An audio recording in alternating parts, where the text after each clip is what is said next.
Biraz arkadaşlar mı?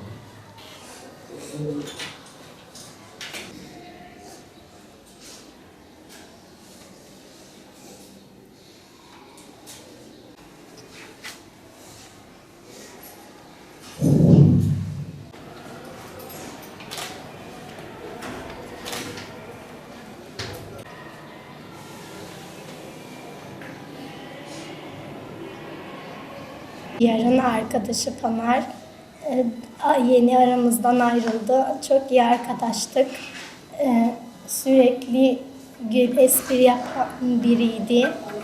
Çok iyi geçiniyordu. İyi kalpli, temiz kalpli biriydi. Çok neşeliydi. Onun yokluğuna hala alışamadık. Çok üzgünüm.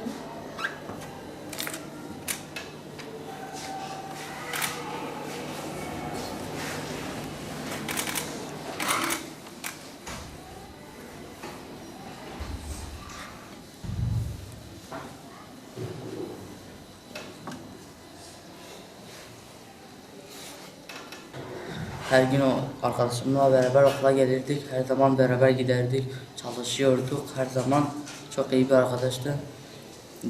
Mekanı cennet olsun.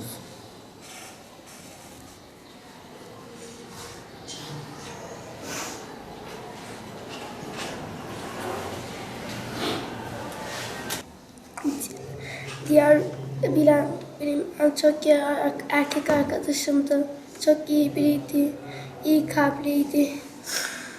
Hep çok güzel espriler söylerdi. Keşke o olmasaydı, ben olsaydım onun yerine. Mekanı cennet olsun. Ben diğer bilim sınıf rehber öğretmenim Gülhan Çelik. Öğrencimizi kaybettik. Çok büyük bir acı içindeyiz. Hem sınıf arkadaşları olarak hem de öğretmen arkadaşlarımız olarak çok üzgünüz. Ailesine sabırlar diliyorum. Başımız sağ olsun. Böyle mübarek bir günde yaşadığımız bu elim acıdan dolayı ve buna sebep olanları da lanetliyorum.